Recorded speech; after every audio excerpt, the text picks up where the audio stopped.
মঞ্চে বসা ওলামায়ে কেরাম, সামনে বসা মুসলমান ভাইরা, পর্দার আড়ালের সম্মানিতা মা এবং বোনেরা, প্রশাসনের ভাইরা, প্রাণপ্রিয় বগুড়াবাসী, মহান রব্বুল ইজ্জাত ওয়াল জালালের দরগাহে শুকরিয়া জানাই, যিনি কোরআন শোনার জন্য আমাদের আগ্রহ, আমাদের আকাঙ্ক্ষা যেন কবুল করে। খুশি হয়ে বলছি আলহামদুলিল্লাহ। কোরআনে কারিম কি করে মানুষের সামনে উপস্থাপন করা লাগে, আল্লাহ রাব্বুল আলামিন আমাদেরকে শিখিয়েছেন যে এইভাবে আমার কোরআন মানুষের সামনে উপস্থাপন করবা। সূরা আরাফ 2 নম্বর আয়াত। আল্লাহ পাক বলেন, কিতাবুন উনজিলা ইলাইকা ফালা ইয়াকুন ফি সাদরিকা হারাজুম মিনহু লিতুনদিরা বিহি ইলা আখির আয়াত। এই যে কিতাব আপনাকে আমি দিয়েছি, এটা দিয়ে মানুষদেরকে সতর্ক করবেন, আর ওই সময় যেন আপনার মনে কোনো সংকীর্ণতা, দ্বিধা, দ্বন্দ্ব, ভয়, ভীতি, সংশয়, সন্দেহ এগুলো কাজ না করে। এখানে হারাজনের ব্যাখ্যা পেয়েছি আমি তাফসিরে 2টা। 1 নম্বরে হারাজনের ব্যাখ্যা হচ্ছে, কোরআন দিয়ে যখন তাফসির করতে যাবেন, অনেক মানুষ কোরআনের বক্তব্য না বোঝার কারণে ভুল বুঝতে পারে। এরকম মানুষ আছে দেশে। দ্বিতীয় ব্যাখ্যা হচ্ছে, কোরআন দিয়ে যখন তাফসির করবেন, তাফসির শব্দের শাব্দিক অর্থ হচ্ছে খুলে ফেলা। আবরণ দিয়ে ঢাকা আছে, আবরণ ফেলে দেওয়া। ঢাকনা দিয়ে ঢাকা আছে, ঢাকনা তুলে ফেলা। এখন এই যে জিনিসটা জড়ানো আছে, এই আবরণ যদি কেউ খুলে ফেলে, এই কাপড়টা ভেতরে বুঝতে পারবেন যে কি আছে। আমার তো মনে হচ্ছে ভেতরে মনে একটা বাস আছে, সবই ফাঁপা। বাইরে থেকে মনে হচ্ছে কি না কি। আবহমান কাল থেকে ঈমান ইসলাম মনে করে অনেক নিয়ম নীতি আমাদের এই 3টা দেশে, বিশেষ করে ভারত, পাকিস্তান, বাংলাদেশে অনেকেই ইবাদত মনে করে চালিয়ে আসছে, অথচ এগুলো ইবাদত নয়। এই 3টা দেশে ডক্টর আব্দুল্লাহ জাহাঙ্গীর মানে প্রায় 500-র উপরে জাল হাদিস প্রমাণ করেছেন যে এগুলো হাদিস না, মানুষের মুখের কথাকে মানুষ হাদিস বলে চালিয়ে দেয়। তার ভেতরে অন্যতম, আউয়ালু মা খালাকাল্লাহু নূরি, সর্বপ্রথম আল্লাহ নবীজির নূর বানিয়েছেন। এটা মিথ্যা কথা, এটা একটা আরবি প্রবাদ। এটাকে হাদিস বলে অনেকে চালিয়ে, বিশেষ করে কুমিল্লা, ফেনী এই লাইনের অনেকে ওয়াজ করছে সুর দিয়ে, সর্বপ্রথম আল্লাহ নবীর নূর বানিয়েছেন, ওনারে না বানালে কিছুই বানাতেন না। অথচ কোরআনে কারিমে আল্লাহ প্রমাণ দিয়েছেন সর্বপ্রথম আল্লাহ পাক বানিয়েছেন কলম। কি? নুন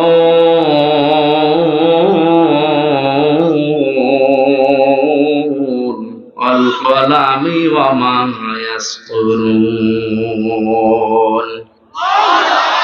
আল্লাহ পাক বলেন, হে নবী, কলমের কসম, এবং কলম দিয়ে লেখকরা যা লেখে ওই লিখিত জিনিসের কসম। এই জন্য আমরা যারা কলম, অনেকে মনে করছে আবার কি কয়েক ইঞ্চি জিনিস, এটার এত দাম কিসের? না, তামাম দুনিয়ার যত ভালো কাজ, খারাপ কাজের মূলে কিন্তু কলম। মানুষের ফাঁসির রায় লেখে কি দিয়ে? জমি জাল দলিল করে নাই কি নিয়ে? একটা মানুষকে সাদা থেকে কালো বানিয়ে দেয় কি দিয়ে? যত কিছুর মূলে আপনি হাত দিয়ে দেখবেন কলম। এজন্য কলমের অনেক দাম। এটা যার হাতে থাকে ওকে আল্লাহ কসম দিচ্ছে, সাবধান, তুমি যা লিখছো এই লিখিত জিনিসেরও কসম দিলা। হয়তো অধ্যাপক সাহেব 20 বছর পরে পৃথিবীতে থাকবে না, এমন কিছু লিখেছে যেটা থাকবে। ওইটার দ্বারা জাতি যদি উপকার পায়, আল্লাহর পথের সন্ধান পায়, কিয়ামত পর্যন্ত কবরের সওয়াব যেতে থাকবে। আর ওইটার দ্বারা যাতে যদি পথভ্রষ্ট হয়, আল্লাহর পথ থেকে যদি মানুষকে সরানোর জন্য লিখে থাকে, যতদিন পর্যন্ত মানুষ গোমরাহ হবে ওনার কবরে শাস্তি দিতে থাকে। এরকম প্রায় 550-র উপরে উনি হাদিস এনেছে। হাদিসের নামে জালিয়াতি, ডক্টর আব্দুল্লাহ জাহাঙ্গীরের লেখা। এই বইটা যদি শিক্ষিত মানুষ পান, কিনে দেখবেন কত কিছু বানানো চলছে, বিশেষ করে এই 3টা দেশে। তাফসীর করলে ওই নিয়ম নীতি ইবাদত বলে টিকবে না, সব বাতিল হয়ে যাবে। এতদিন পর্যন্ত যারা ওটা ইবাদত মনে করে করছে, তারা আমারে ভালোবাসবে? বলেন বলেন। ওই মানুষগুলো তখন মন খারাপ হবে, বলবে এ কি বলে। যারা আমারে নিয়ে এসেছিল হাতিয়া দফা নজর নিয়াজ দিয়া দূরের কথা, তখন তাড়া দেবে। আল্লাহ জানে হারাজন দিয়ে জানিয়েছেন, কোরআন প্রচার করতে গিয়ে কারো মুখের দিকে আপনার তাকানোর দরকার নেই। কে খুশি কে বেজার ওগুলো বাদ, আমি যেটা বলতে বলেছি ওটা স্পষ্ট ভাবে বলেন। হ্যাঁ, আপনি বলবেন কারদার সামনে, ওয়ানজালনা ইলাইকা যিকরা লিতুবাইয়িনা লিন-নাস মা নুজিলা ইলাইহিম ওয়া লাআল্লাহুম ইয়াতাফাক্কারুন। সূরা নাহাল 14 নম্বর পারার 11 নম্বর পৃষ্ঠার 3 নম্বর লাইনের 44 নম্বর আয়াতের শেষের দিকে আছে। এটা তাফসিরে ফি জিলালিল কোরআনে পাবেন। আল্লাহ পাক বলেন, হে নবী, এই কোরআন, এই জিকির, এই উপদেশ বাণী আপনাকে আমি দিয়েছি, এটা শুধু চুমা খাবেন? হ্যাঁ, স্পষ্ট ভাষায় আপনি বর্ণনা দেবেন, ব্যাখ্যা করবেন। কাদের সামনে? লিন্নাস, মানুষের সামনে। কার সামনে? এই যে লাম শব্দটা আরবি গ্রামার অনুযায়ী তাফসিরে ব্যবহার হয় 13টা অর্থে। এর 1 নাম্বার অর্থ হচ্ছে লাম ব্যবহার করা হয় জীবিত মানুষদের জন্য। তাহলে কোরআন প্রচার করা লাগবে জীবিত মানুষদের সামনে না মরা মানুষের সামনে? অথচ এদেশের কৃষ্টি কালচার পাল্টিয়ে ফেলেছে অনেকে। কোরআন পড়াও হয় মানুষ মরে গেলে।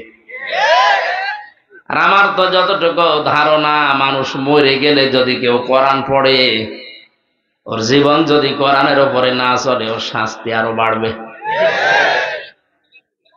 কারণ ফেরেশতা আজরাইল একা আসে না, হাজার হাজার ফেরেশতা তার সাথে আসবে। আপনি লোকটা মরে গেছে, এখন পড়ছেন ইউসিকুমুল্লাহু ফি আওলাদিকুম লিযাকারি মিসলু হাযিল উনসায়াইন। আল্লাহ পাক ঘোষণা দিয়েছেন, পৃথিবীর বাবারা জমি জায়গা যখন ভাগ বন্টন করবা, 1 ছেলেকে যা দিবা 2 মেয়েকে তাই দিবা, এটা আমার আইন। এটা কি? যে লোকটা এই ভাগ এই বন্টন ঠিক মতো না করে ছেলের নামে সব লিখে দিয়ে মেয়ের মাথায় হাত দিয়ে বলে, মা তোর জন্য দোয়া করে দিলাম, ফেরেশতার এর কথা দেবে না? এই বেটা, এ আর তোর জীবনে ছিল? ভাই কথা বলছে না কেন? এরকম পড়তে পড়তে যত যাবে, ওর জীবনে তো একটাও মেলে না। ওর পরিবার কোরআন দিয়ে চলে নাই। আকরনা ফি বুয়ুতিকুন্না ওয়ালা তাবাররাজনা তাবাররুজাল জাহিলিয়াতিল উলা। হে পৃথিবীর মেয়েরা, মুসলিম বলে যদি দাবি করো, ঘরের পরিবেশে থাকবা, বাইরে যদি যেতে হয় জাহিলি যুগের মেয়েদের মতো রূপ সৌন্দর্য প্রদর্শন করে বের হবা না। এটা আমার আইন। এটা কি? প্রথম শব্দ কি? আকরনা ফি বুয়ুতিকুন্না, তোমরা থাকবা ঘরের পরিবেশে। ঘরের ভেতরে থাকবা এ কথা না। ঘরের ভেতরে যেমন জানালা আছে, দরজা আছে, ভেন্টিলেটর আছে, বাইরে যদি যেতে হয় অসুবিধা নেই, সব জায়গায় যেতে পারবা, কিন্তু এরকম একটা কিছু দেওয়া লাগবে। জাহিলি যুগের মেয়েরা যেভাবে বের হতো, ওইভাবে যদি বের হও, পেছনের যে আমল আখলাক গুলো 2-1টা ছিল, ওগুলো আমি আল্লাহ সব ব্যর্থ করে দেব, নষ্ট করে দেব। তাফসিরে কাবিরের ভেতরে, খাজেনের ভেতরে পেয়েছি তাবাররুজের অর্থ হয় 3টা। কয়টা? 1 নম্বরে তাবাররুজের অর্থ কোন মহিলা যখন রাস্তাঘাটে আসার নিয়ত করে বের হয় তখন তার সাজগোজ বেড়ে যায়। ঘরের ভেতরে থাকে একরকম, বাইরে আসলে ওদের সাজ বেড়ে যায় না। 2 নম্বরে যখন বাইরে আসে তখন পোশাক আটসাট হয়ে যায়, ছোট খাটো চোস পায়জামা পরে যারা, এটা হারাম, জায়েজ নেই মেয়েদের জন্য। 3 নম্বরে মেয়েরা যখন রাস্তায় আসে তখন মাজা হেলে দুলে চলতে থাকে। এই যে তাবাররুজের 3টা অর্থ বললাম, এই 3টাই তো আমি বানালাম নাকি? হ্যাঁ, যারা ব্যাখ্যা করে কোরআনের তাফসীর লেখে তারা লিখেছে এটা অবশ্যই তারা সাহাবীদের থেকে, নবীর কাছ থেকে এই ব্যাখ্যাটা পেয়েছে, না তো লিখতো না। আপনি বলেন তো তাবাররুজের এই 3টা অর্থ কোন মেয়ে লোকের ভেতরে এখন পাওয়া যায় না? যায় না। এই জন্য বিশ্বনবী কোন মহিলাকে কিন্তু দাজ্জুস বলে গালি দেননি, উনি গালি দিয়েছেন আদ-দাজ্জুসু লা ইয়াদখুলুল জান্নাহ। শব্দের দিকে খেয়াল করেন, এটা কিন্তু মুযাক্কার পুরুষবাচক শব্দ। ওই পুরুষকে দাজ্জুস বলা হয় যে তার মেয়েকে, যে তার বোনকে, তার মাকে, তার বউকে পর্দায় রাখতে পারে না, ওটা যেই হোক ও দাজ্জুস। ইয়াদখুলু মুযারে বর্তমান ভবিষ্যৎ, প্রেজেন্ট ফিউচার। দাজ্জুস লোকটা জান্নাতে মরে গেলে যাচ্ছে না, যাবেও না। এই আয়াত যখন হাফেজ সাহেব আপনার লাশের পাশে পড়বে, আপনার বউ তো যে কায়দায় চলছে, আপনার মেয়ে যে কায়দায় চলছে, বলেন তো ফেরেশতার মনে ছিল না? পাগলকে যদি বলা হয় ভাই শাঁখো নাড়াবি না, বলবো আমার মনে ছিল না। ফেরেশতাকে তো আপনি আরো মনে করে দিচ্ছেন। এই জন্য কোরআন শোনানো লাগবে, বোঝানো লাগবে মরা মানুষকে। বলেন বলেন, এখানে যারা আছে আমরা জীবিত, কোরআন যেভাবে উপস্থাপন করার ধরন আমরা পেলাম, আমরা আজ সামনে নিয়ে তাফসীর কোরআন মাহফিল লিখেছেন, আমরা তেলাওয়াতকৃত আয়াত থেকে তাফসীর আকারে বলা শুরু করব ইনশাআল্লাহ। আর কোরআনে কারীম যদি কাউকে হেদায়েতের পথ দেখাতে না পারে, জান্নাতের পথ বলে দিতে না পারে, বিশ্বাস করেন কোরআনে আছে যালিকাল কিতাবু লা রাইবা ফীহি। এখানে আলেম নেই? আমার আগে যিনি কথা বলছিলেন এই যে আলেম, এই যে কিতাবের আগে আলিফ লাম দেওয়া আছে, বগুড়াবাসী কথা 2 ঘন্টা 5 ঘন্টা দরকার নেই। বিশ্বনবী পৃথিবীতে সর্বশেষ ভাষণ দিয়েছিলেন মাত্র 27 মিনিট। এটা এমন ঐতিহাসিক ভাষণ, কিয়ামত পর্যন্ত মানুষ এই ভাষণটা নিয়ে গবেষণা করছে, কুল কিনারা আজও শেষ করতে পারেনি। ওনার 27 মিনিটের বক্তব্যে তামাম দুনিয়া চলে, আর আমরা 27 ঘন্টা বললেও কথা শেষ হয় না, কারণ আমাদের কথায় কোনো মাল মশলা নেই, কথা অল্প শোনেন। আলিফ লাম দেওয়ার কারণ হচ্ছে, আমরা অনেকে মনে করি আয়াতটা দিয়ে আল্লাহ বোঝাতে চেয়েছেন যালিকাল কিতাবু লা রাইবা ফীহি, এই কিতাবে কোনো সন্দেহ নেই, ভুল নেই, হ্যাঁ মাস্ট বিটা ঠিক আছে। তো বাস্তবতা হচ্ছে আলিফ লাম দেওয়ার পেছনে কারণ, পৃথিবীতে একটা মাত্র কিতাব আল্লাহ নাজিল করেছে যেটা দিয়ে মানুষকে জান্নাতের পথ দেখাতে পারে, তার নাম কোরআন শরীফ। কোরআন ছাড়া জান্নাতের পথ আপনাকে পৃথিবীর অন্য কোনো কিতাব দেখাতে পারবে না। এমনকি হেদায়েত দেওয়ার মতো কোনো কিতাব এখন আর দুনিয়ায় নেই কোরআন বাদ দিয়ে। আয়াতের ব্যাখ্যায় আমি হাদিস পেয়েছি, আল্লাহর নবী বলেন মানিত্তাবাআল হুদা বিগাইরিল কোরআন আদাল্লাহুল্লাহ। তিরমিজির হাদিস।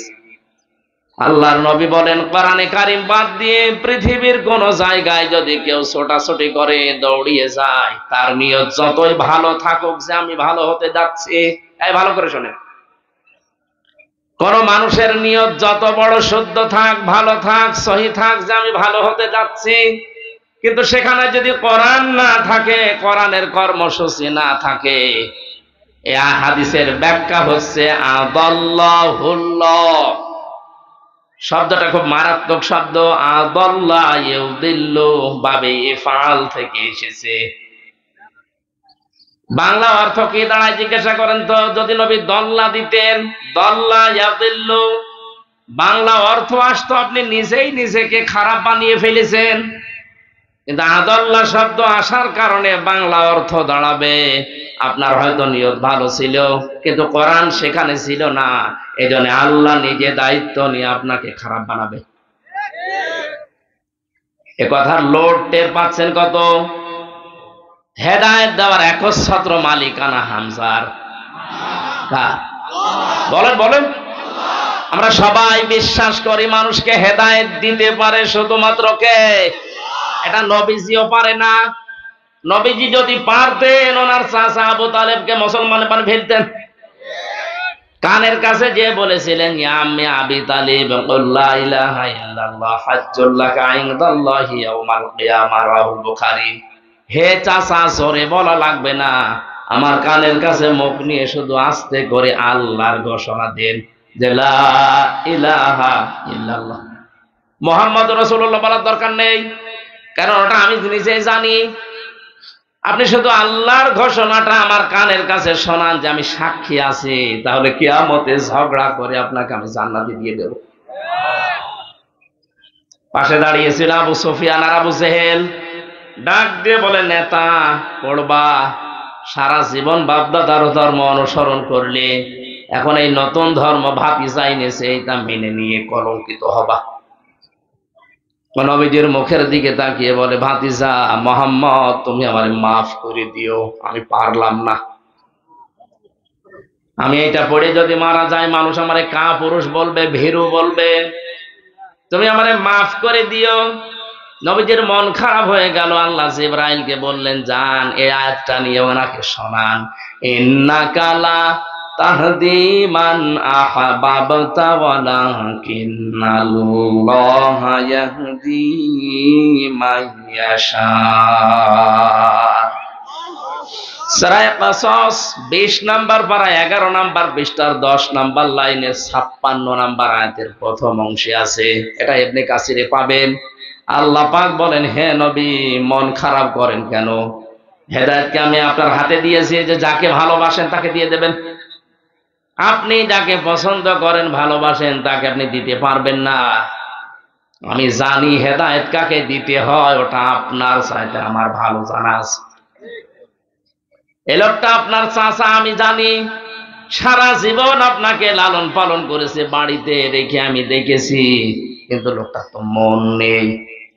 আপনি এত করে বোঝালেন, এত কায়দায় বললেন যে আমার কানের কাছে শুধু আল্লাহর ঘোষণাটা দেন, অন্তত আমি সাক্ষী থাকি।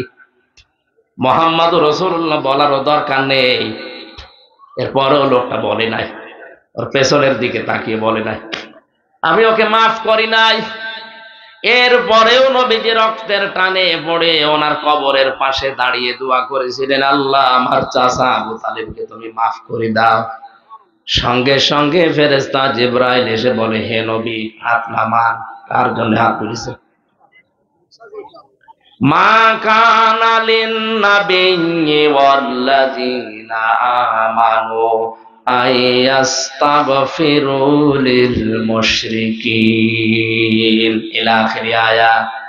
সূরা তাওবা 11 নাম্বার পৃষ্ঠার 4 নাম্বার 11 নাম্বার পারার 4 নাম্বার পৃষ্ঠার 4 নাম্বার লাইনের 113 নাম্বার আয়াতের প্রথম অংশে আছে।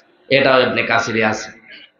তাফসিরে ইবনে কাসিরে আল্লামা ইমাদউদ্দিন রাহমাতুল্লাহ আলাইহি বলেন, নবীজি যখন হাত তুলেছিলেন, আল্লাহ বললেন ফেরত দেন। আপনার মাথায় যদি মগজ থাকে, ভাবেন তো, যে লোকটা কোনোদিন হাত তোলা লাগে না, মনের ভেতরে কামনা আসলে কবুল হয়ে গেছে। নবীজিকে আল্লাহ এত বড় পাওয়ার দিয়েছিলেন, উনি হা বললে হালাল হয়ে যেত, না বললে তামাম দুনিয়ার জন্য ওটা হারাম হয়ে যেত। এই দুনিয়ায় বসে একবার আঙ্গুল ইশারা করেছিলেন, চাঁদ 2 টুকরা হয়ে গেছে। এই পৃথিবীর ইতিহাসে এইটাই প্রথম, এইটাই শেষ। জমিন থেকে শুধু পা তুলেছিলেন, একবারে চলে গেছে আরশে। সুবহানাল্লাহ বলতে পারেন? তার যে ক্ষমতা, পাওয়ার আপনি টের পেলেন কি? কোন জায়গার তার মর্যাদা কি? তিনি সারে শরীয়ত প্রণেতা। শুধু আল্লাহ বিধান দিয়েছেন তা না, উনি যেটা হালাল বলতেন হালাল, হারাম বললে হারাম। এত বড় পাওয়ার তার। এই লোকটা হাত তুলে বসে আছে, জিবরাইল এসে হাত নামিয়ে বলছে, হাত নামান। কার জন্য হাত তুলেছেন আপনি?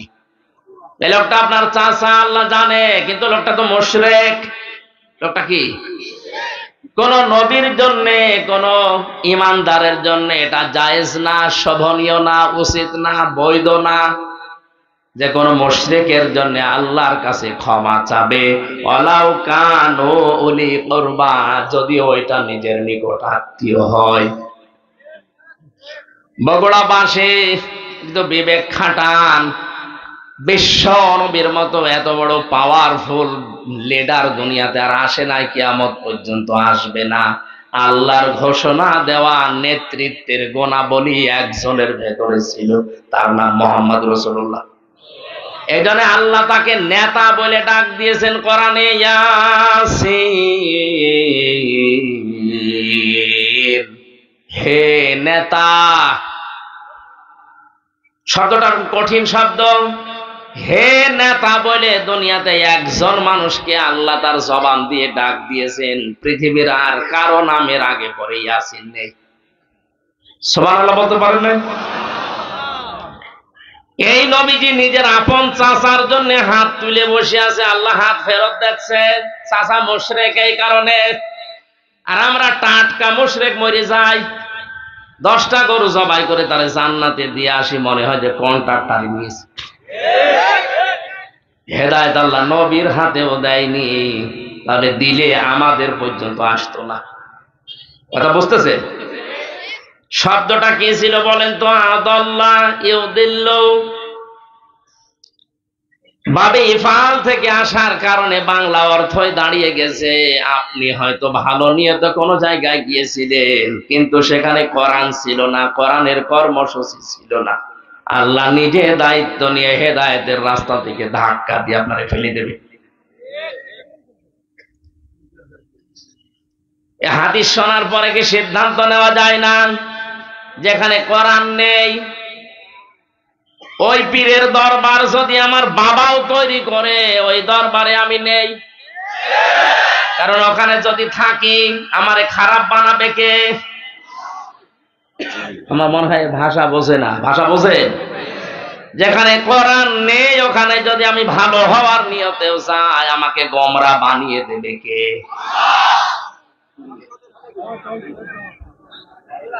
এর বাস্তব প্রমাণ বাংলাদেশের এই দরবারগুলোর দিকে তাকান। 48,000-এর উপরে সরকারি জরিপে এখন পীর। অধিকাংশ দরবারে দেখতে পাচ্ছি আমরা মানুষ যাওয়ার পরে আরো ভালো হওয়ার পরিবর্তে খারাপ হয়ে যাচ্ছে। আমাদের কুষ্টিয়ার লালনের মাজার, মানুষ ভালো হওয়ার নিয়তে এই বগুড়া কুড়িগ্রামে সমস্ত জেলা থেকে বউ ছেলে মেয়ে বেটার বউ নিয়ে যাচ্ছে। ভালো হওয়ার পরিবর্তে আরো খারাপ হয়। আগে বিড়ি খেত না, এখন বিড়ি খায়। আগে গাঁজা কি চিনত না, এখন গাঁজা খায়। ও লোকটা ভালো হয়েছে না খারাপ হয়েছে? খারাপ হওয়ার পেছনে কারণ আমি পেয়েছি হাদিসটা। কোরআন ওখানে চলে না, ওখানে প্রকাশ্য শিরিক চলে। আর আমার তো যতটুকু পাশেই বাড়ি, বাস্তবে দেখেছি সারা বাংলাদেশ মিলিয়ে আপনি যতটুকু গাঁজা পাবেন তার চাইতে বেশি গাঁজা পাওয়া যাবে দরবারে। পুলিশ পাহারা দিয়ে গাঁজা খায়, বলেন সুবহানাল্লাহ। এটা সুবহানাল্লাহ বলার দরকার নেই। এই যে বাস্তবতা বললাম, ওখানে কোরআন নেই, এ কারণে মানুষ যাচ্ছে ভালো হওয়ার নিয়তে। ভালো হচ্ছে না খারাপ হচ্ছে? আরো বিভিন্ন জায়গার নাম নাই নিলাম। তাহলে সিদ্ধান্ত নিয়ে ফেলেছেন যেখানে কোরআন নেই আমি মরণের আগে ওখানে আর যাবো না। এটা শুধু সামিয়ানার নিচে না, মানে ওয়াজ তো হয়ে গেছে। কথাটা মেনে নিলে এদেশে আর কিছু থাকবে?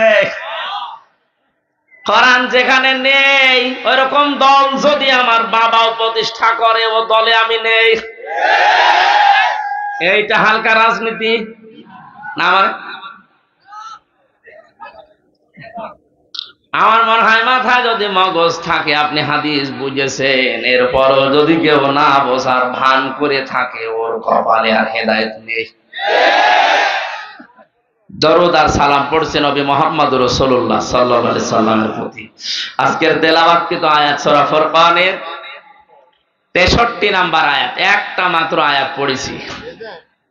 আমাকে আল্লাহ যতটুকু যা দিয়েছে কোরআন সম্পর্কে, এই আয়াত থেকে শেষ পর্যন্ত প্রায় 12টা গুণ অর্জন করা লাগবে কেউ যদি রহমানের বান্দা বলে দাবি করে। কয়টা? ফাদখুলি ফি ইবাদি ওয়াদখুলি জান্নাতি।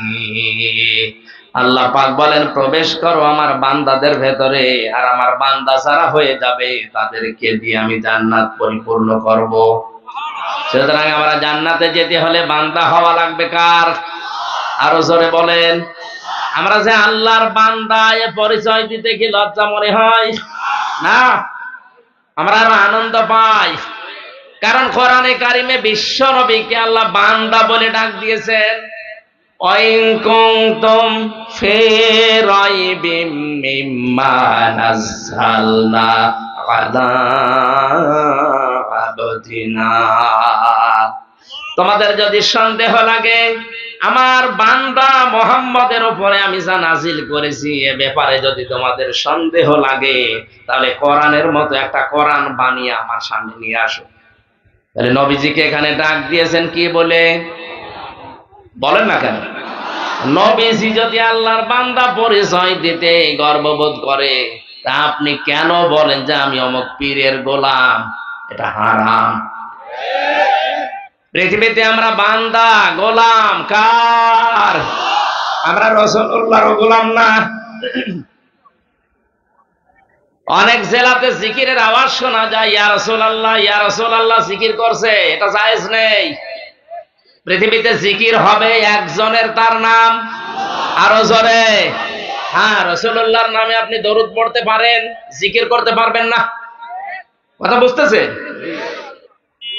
কারণ মানুষের এই যে কলব আল্লাহ দিয়েছেন, যেটা মানুষের আত্মা, এটা শান্ত করার জন্য পৃথিবীর কোন নাম দিয়ে এটা শান্ত করা সম্ভব না। কোরআনে কারীম জানিয়েছে আলা ফি যিকিরিল্লাহি তাতমাইন্নুল কুলুব। মানুষ যদি নিজের জীবনকে শান্ত করতে চায়, আমি আল্লাহর নাম জপতে বলো। তাহলে পৃথিবীতে আল্লাহর নাম ছাড়া কারো নামে জিকির? আরো জোরে বলেন। আমরা যে আল্লাহর বান্দা দাবি করছি, মনে করছি, এটাতে আমাদের কোনো অপমান নেই, আমরা আরো খুশি। আমরা বান্দা কার? না রাসূলুল্লাহর? বলেন বলেন না, রাসূলুল্লাহর বান্দা দাবি করায় যেখানে জায়েজ নেই, সেখানে পীরের গোলাম দাবি করা জায়েজ হয় কি করে? সুতরাং এরকম ভুল পথে যারা আছেন ফিরে আসবেন। এই পৃথিবীতে আমরা একজনের বান্দা, গোলাম, দাস, সার্ভেন্ট যাই বলেন, তিনি আমাদের মালিক আল্লাহ। জবান খুলে বলেন কে?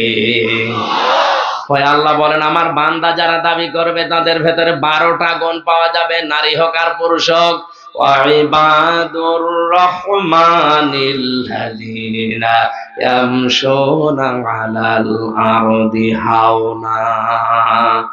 আমি রহমানের বান্দারা যখন জমিনে চলাফেরা করবে, তখন এরা অহংকার নিয়ে, ডাট নিয়ে চলবে না, এরা নম্র হয়ে, ভদ্র হয়ে চলবে। এই আয়াতের ব্যাখ্যায় আমি একটা হাদিস পেয়েছি, এই ভালো করে শুনুন। আমার বয়স এখন 33 বছর। নবীজি বলেন তোমার জীবনের পেছনের ইবাদত বন্দেগী কবুল হচ্ছে কিনা বা হয়েছে কিনা যদি দেখতে চাও, তাহলে নিজের জীবনের দিকে তাকিয়ে এইটা লক্ষ্য করবা যে তোমার মানুষের সাথে আচরণ কেমন।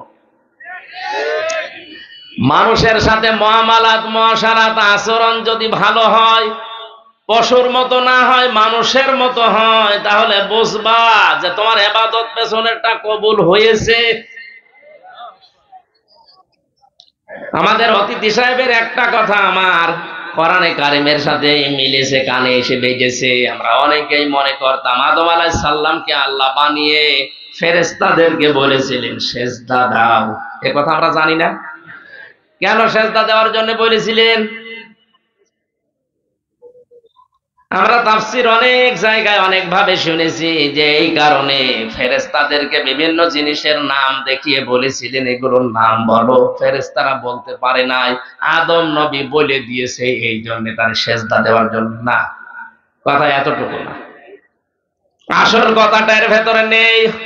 এখন আধুনিক তাফসির পড়লে আপনি পাবেন। এখন যদি বলেন তাহলে 1200 বছর 1300 বছর আগের যে তাফসির এগুলো ভুল না, যোগের জ্ঞানের আলোকে বাস্তবতার নিরিখে আপনাকে মেলানো লাগবে। 1500 বছর আগে কেউ কল্পনা করেছে যে কম্পিউটার আবিষ্কার হবে? কথা বলেন না কেন? ভিডিও ক্যামেরায় যে চলছে, একটা জিনিস অতীত হয়ে যাওয়ার পরে ওটা আবার হুবহু ভাবে দেখানো যায়। এই ক্যামেরা আবিষ্কার হওয়ার আগে কারো মাথায় কল্পনা ছিল?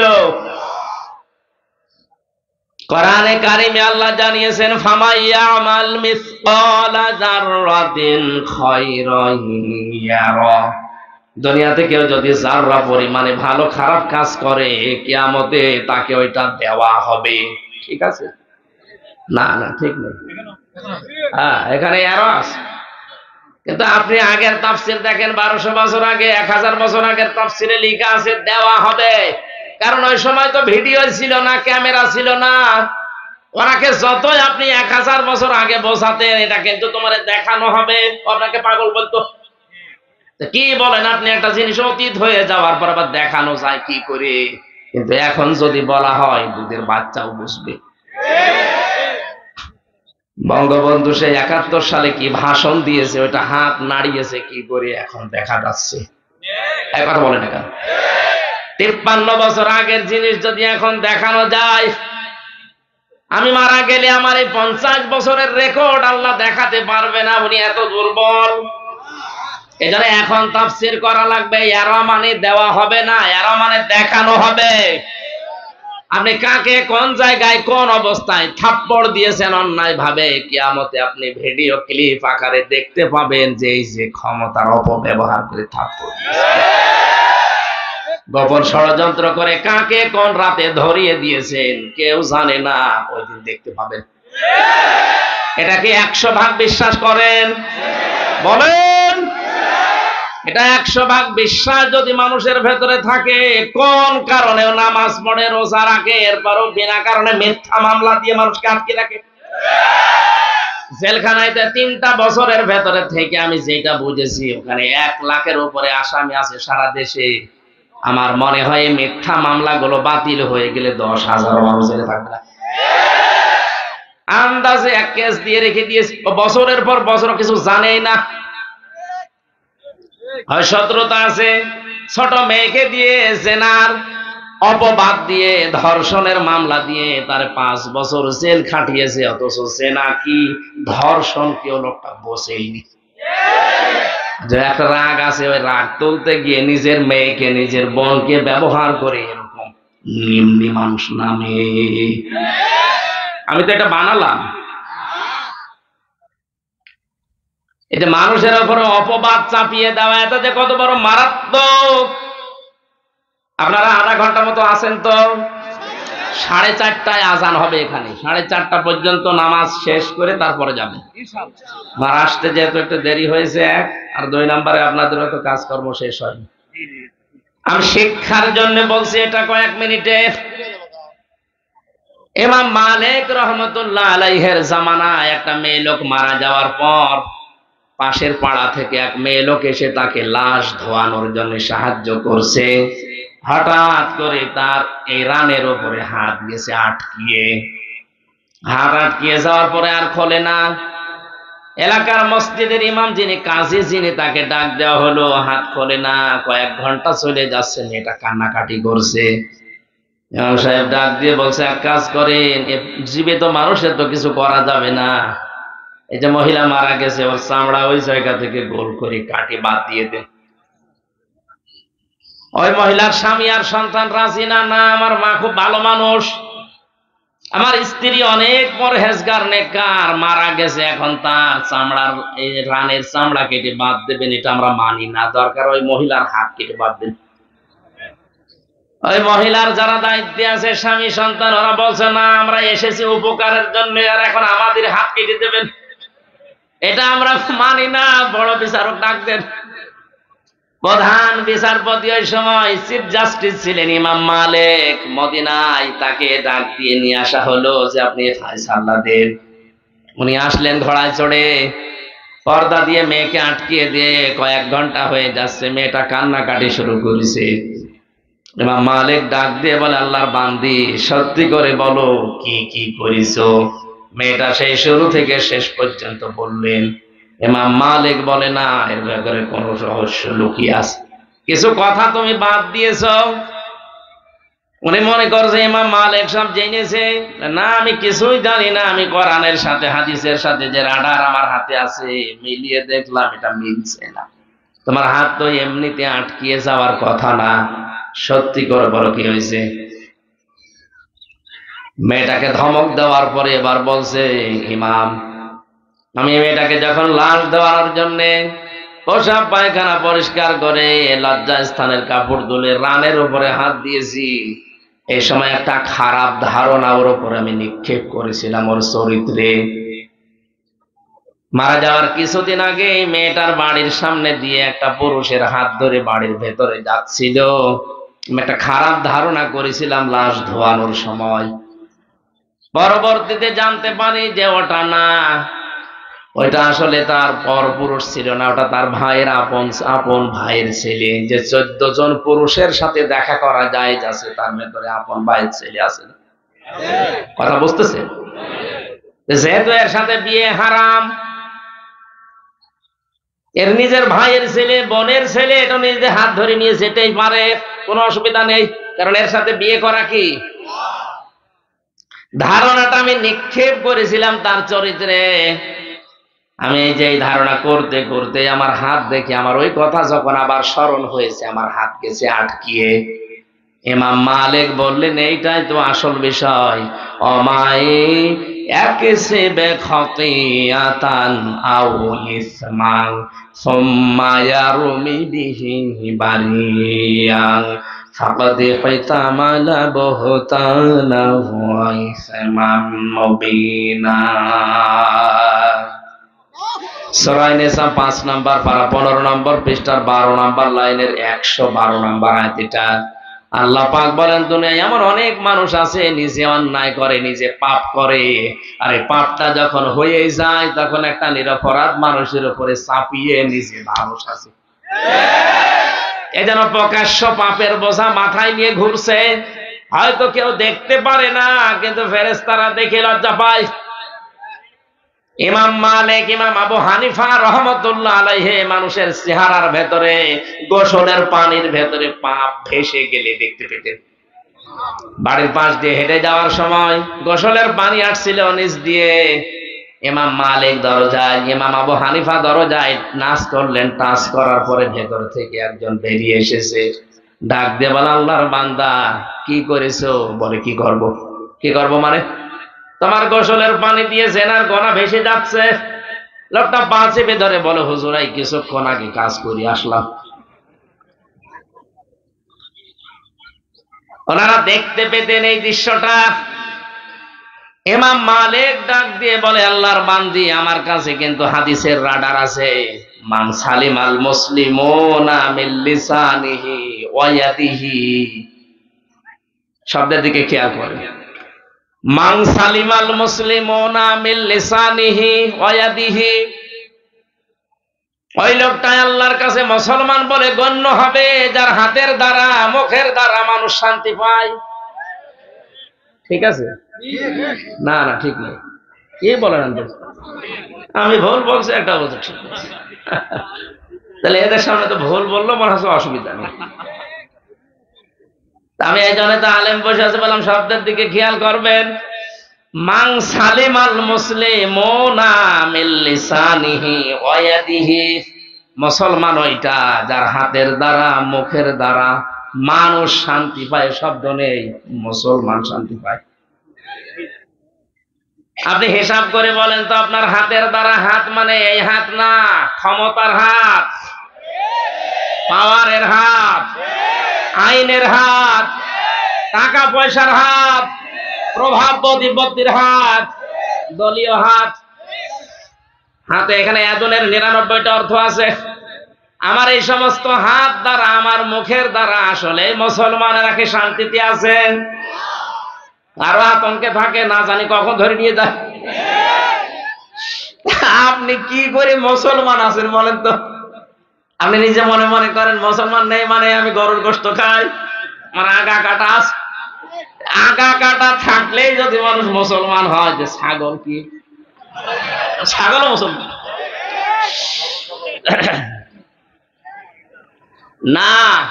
অধ্যাপক সাহেবের এই কথাটা আসলে এর নিগুড় তথ্য এখানে এইটা, আল্লাহ পাক নিজে কিন্তু ক্লাস নিচ্ছিলেন, ছাত্র ছিলেন হযরতে আদম নবী। ভালো করে খেয়াল করেন, মানে আয়াতটা হয়তো বলতে পারেননি, ওয়া আল্লামা আদামাল আসমাআ কুল্লাহা সুম্মা আরাদাহু আলাল মালাইকা। আমার গলায় আর সাপোর্ট দিচ্ছে না, না শব্দের দিকে খেয়াল করে শুনবেন। ও আল্লামা আদামাল আসমা, এসএম এর বহুবচন আসমা। আমার আল্লাহ নিজে শিক্ষক হয়ে শিখিয়েছেন কাকে? আদমকে। বলেন বলেন, যত রকমের নাম দুনিয়ায় সব এসেম তাকে শিখিয়েছেন। ওনার ওই কথাটা আমি ধরেছি ওই জায়গায় আল্লাহ পাক নিজে ক্লাস নিচ্ছেন, ছাত্র কিন্তু আদম নবী, সাধারণ মানুষ না। তাহলে ক্লাসটা যেমন তেমন ক্লাস না, গুরুত্বপূর্ণ ক্লাস। এই বলেন না কেন? ক্লাসের শিক্ষক সরাসরি কে? ছাত্রকে। নবী ছাত্রকে, আদি নবী, একেবারে আসল নবী, যেটা সর্বপ্রথম নবী। এত বড় পাওয়ারফুল, দুনিয়ায় যত মানুষ আসবে তাদের সবার বাবা। সেই লোকটা ক্লাস করছে, ক্লাস নিচ্ছে সরাসরি আল্লাহ নিজে। আমরা এতদিন বলি যে এটার দ্বারা এই আলু পটল ঝিঙা পেঁয়াজ এই সমস্ত জিনিসের নাম শিখিয়েছি, এসএম মানে নাম মনে করি। এত বড় গুরুত্বপূর্ণ ক্লাসে কোনদিন আলু পটল ঝিঙা বেটা এগুলোর নাম শেখানোর দরকার আছে? উনি শিখিয়েছিলেন যে এইটা যত রকমের ন্যায়, যত রকমের অন্যায়, সবগুলোর থিওরি ওই সময় আদমকে আল্লাহ শিখিয়ে দিয়েছেন এক ক্লাসে। এজন্য কিয়ামত পর্যন্ত আদমের সন্তান যারা আসবে তারা আর লেখাপড়া নাই করুক, কোনটা ন্যায় কোনটা অন্যায় ওর বিবেক থেকেও বুঝতে পারে। এই শিক্ষাটা পেয়েছে কোন জায়গায়? ওই যে ক্লাসে, ওখান থেকে আমার বাবার পক্ষ থেকে আমরাও পেয়ে আসতেছি। তাহলে ন্যায় কাজের আদেশ আমরা এই যে অটোমেটিক পেয়ে যাই, অন্যায় কাজে বাধা দেওয়া এটা এমনি এমনি না, আমরা আবার বাবা থেকে পর্যায়ক্রমে পেয়ে গেছি। ওই শিক্ষাটা আমার বাবাকে আল্লাহ নিজে ক্লাস নিয়ে শিখিয়েছেন। যেই সন্তান তার বাবার আদর্শে গ্রহণ না করে অন্য কারো আদর্শ গ্রহণ করে, ওনাকে আল্লাহ শিখিয়েছিলেন যে এইটা এটা ন্যায় কাজ, এটা অন্যায় কাজ। উনি কয়েকটা ন্যায় কাজের কথা বলছিলেন না? একটা মানুষ লেখাপড়া করে ফার্স্ট ক্লাস ফার্স্ট পাচ্ছে, ভার্সিটি ভর্তি হবে, সে বই কিনতে পারছে না, আপনি ভালো কাজ খুঁজে পান না, তার বই কেনার ব্যবস্থা করে দেন। অনার্স মাস্টার্স করে বসে আছে, কর্মজীবনে একটা কর্মসংস্থান তৈরি করে দেন। এর চাইতে ভালো কাজ দুনিয়ায় আর নেই। প্রধানমন্ত্রী শেখ হাসিনার জীবনের কিছু যদি কবুল না হয়, আমার ধারণা অনুযায়ী একটি খামার একটি বাড়ি এই প্রকল্পটা কবুল হবে। কারণ এর দ্বারা লক্ষ লক্ষ মানুষের মাথা গোঁজার ঠাঁই হয়েছে আর একটা কর্মজীবন তৈরি হয়েছে। এটা কোরআনে কারিমের সূরা মুদ্দাসসিরের 43, 44, 45 নাম্বার আয়াতের ব্যাখ্যা। উনি হয়তো কোরআন পড়ে বা যারা আলেম ওলামা আছে তারা পড়িয়েছে, বুঝিয়েছে, এই কারণে এই প্রকল্প চালু করেছিল। যদিও অনেকে দুর্নীতি করেছে ভেতরে, রডের বদলে বাঁশ দিলে উনি করবে কি? কিন্তু প্রকল্প তো চালু করেছিল। এটার দ্বারা লক্ষ লক্ষ মানুষ একটা মাথা গোজার মতো ঘর পেয়েছে, আর খামার মানে একটা কর্মজীবনের মানে হালাল রুজি উপার্জন করার মতো একটা জায়গা পেয়েছে। আল্লাহ যেন তার এই কাজটা কবুল করে, তার জীবনের অপরাধ মাফ করে দেয়।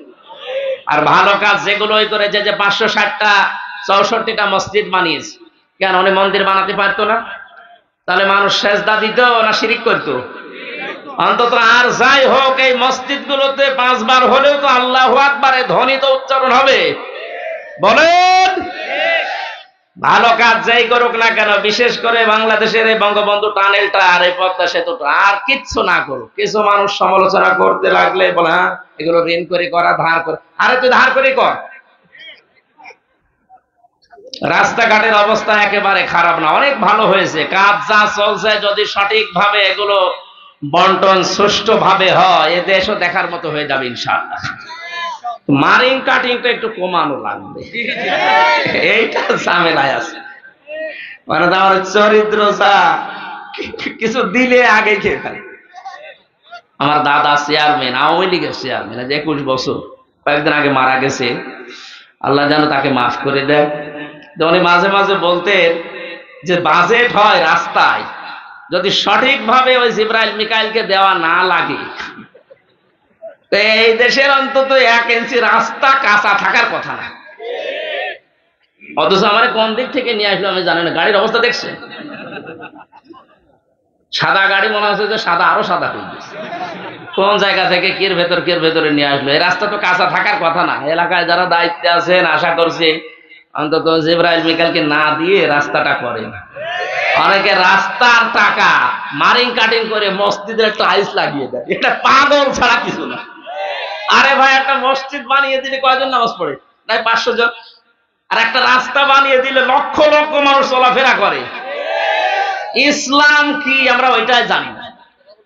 আমরা আদমের যে শিক্ষাটা, আমাদের যে আদি পিতা যে আল্লাহর কাছ থেকে ক্লাসে শিক্ষা পেয়েছিলেন, ওই শিক্ষাগুলো আমরা নিতে পারি না। আল্লাহ আমাদের যেন হেফাজত করেন, বলেন আমিন।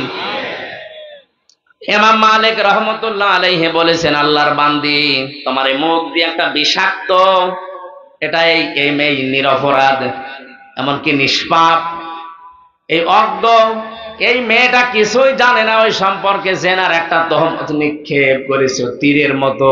এই জন্য আল্লাহ তোমার হাতটা দুনিয়া আটকে শাস্তি দিয়েছে। এবার তোমার শাস্তির ব্যবস্থা আমি করব। ওয়াল্লাযীনা ইয়ারমুনাল মুহসানাতি সুম্মা লাম ইয়াতু বিআরবাআতি শুহাদা ফাজলিদুহুম সামানিনা জালদা ওয়ালা তাকবালু লাহুম শাহাদাতান আবাদা। ভালো করে শোনেন। আর যারা একে অন্যের দোষ দেন, ইমাম মালিক মেয়েটাকে ডাক দিয়ে বলেছে, আল্লাহর বান্দী, বিচার তো করা লাগবে আমার নিজের রায় না, কোরআনের রায়। কোন মুহসিনা নারীর প্রতি, কোন নিরপরাধ, অজ্ঞ, ও বিষয়ে জানে না, এরকম মেয়ে লোকের প্রতি যদি কেউ তহমত দেয় জিনার, ব্যভিচারের, উল্টা পাল্টা, এটা যদি 4 জন সাক্ষী দিয়ে প্রমাণ করতে না পারে, 2টা শাস্তি তার দেওয়া লাগবে। 1 নম্বরে তাকে চামড়ার চাবুক দিয়ে 80টা বেত মারা লাগবে। 2 নম্বরে মরণের আগ পর্যন্ত তার সাক্ষী আর গ্রহণ করা হবে না। কত বড় শাস্তি লক্ষ্য করেন তো। যতদিন বেঁচে থাকবেন আপনার সাক্ষী আর ওই দেশে চলবে না। 1 নম্বরে আপনাকে 80টা বেত মারা লাগবে চামড়ার চাবুক দিয়ে। যেহেতু কোরআনে আল্লাহ রায় দিয়েছেন জল্লাদ নিয়ে আসো, 79টা হয়ে গেছে, আর একটা মাত্র বাকি আছে, কিন্তু হাত খোলে না। জল্লাদ বলছে, হুজুর কি রায় দিলেন? আর একটা মাত্র বাকি আছে, এখন যদি হাত না ছড়ে তাহলে তা আপনাকে ধরে মানুষ পিটাবে। ইমাম মালিক কোরআনের প্রতি এমন অগাধ বিশ্বাস ছিল তার, তিনি তেলাওয়াত করলেন জনগণের সামনে, ওয়াতাম্মাত কালিমাতু রাব্বিকা সিদকাও ওয়া আদালা লা মুবাদদিলা লিকালিমাতিহি ওয়া হুয়াস সামিউল আলীম। সূরা আনআম 8 নম্বর পারা, 1 নম্বর পৃষ্ঠা, 10 নম্বর লাইনের 115 নম্বর আয়াত। এটা তাফসীরে হাক্কানিতে আছে। এটা আল্লাহ পাক বলেন, হে নবী, আমার কালামের প্রতিটি কথা কিন্তু সত্য। কোরআনে যত কথা আমি আল্লাহ দিয়েছি সব কথা কি? 1 নম্বরের গুণ এটা। 2 নম্বরে আমার কোরআনে কোনো আঁকা বাঁকা বেকাতাড়া কথা নেই, যা আছে ইনসাফপূর্ণ কথা, ন্যায় বিচার দিয়ে পরিপূর্ণ। 3 নম্বরে কিয়ামত পর্যন্ত আমার এই কালাম পরিবর্ধন করা, উল্টা পাল্টা লাগবে না। কিয়ামত পর্যন্ত আমি যা দিয়েছি ওইটাই থাকবে। বলেন সুবহানাল্লাহ।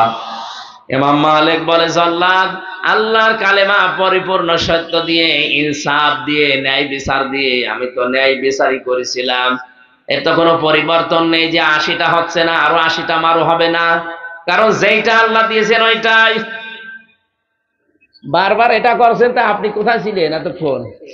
হ্যাঁ, আমারে তুলেছেন কয়টা? এতক্ষণ বারবার দিয়েছেন 2টা কাগজ, আমি দেখতে পাচ্ছি। কি করব? তাহলে আলোচনা বন্ধ করে দিন। আমি কালেকশন করতে পারি না, ওনারা দাওয়াত নিয়ে আমি জেল থেকে বের হওয়ার পর দিন গেছে, বললাম না যে এসব পারি না আমি। আপনারা আগে থেকে তুলে নেবেন এগুলো। তাহলে এই আয়াত শেষ করার দরকার নেই, খালি এগুলোই করি। তাই না, এনাদের টাকা দরকার, টাকা দেন, তারপর ওয়াজ শোনার দরকার নেই। না ইয়া হবে না, আগে টাকা দেন। ওনারা যারা যাচ্ছে আগে টাকা দিয়ে দিন। যেটা মানা করে ওইটা এরা আগে দেয়। মানা করে দিলাম যে এসব আমি পারি না। যারা পারে এরা কালেকশনের কিছু বক্তা থাকে আলাদা, এগুলো হাওয়া দেওয়া লাগে, এমনি মানুষের পকেট থেকে টাকা বের হয়। হাওয়া দিতে আমি পারি না, কারণ ওই ট্রেনিং আমার নেই। আমি বড় হয়েছি ওই রকম পরিবেশ। চার আনা যে কাউকে নেব এরকম পরিবেশ তো ছিল না। চেয়ারম্যানের টাকা, বুঝতে পারছেন না? এখন আমার ওই অভ্যাস নেই, এই জন্য মৌলানা হুসাইনকে সাথে রাখি। ওর ওই গলার আর জুতার তলার সময় ও উল্টা পাল্টা বইলে মানুষের মন কান্দিয়ে কাটিয়ে নরম করে টাকা পয়সা বের করে। ওর হলে ভালো হতো, আমি এগুলো পারি না ভাই। আপনারা দিলে দেন, না দিলে আমি কিছু নেই।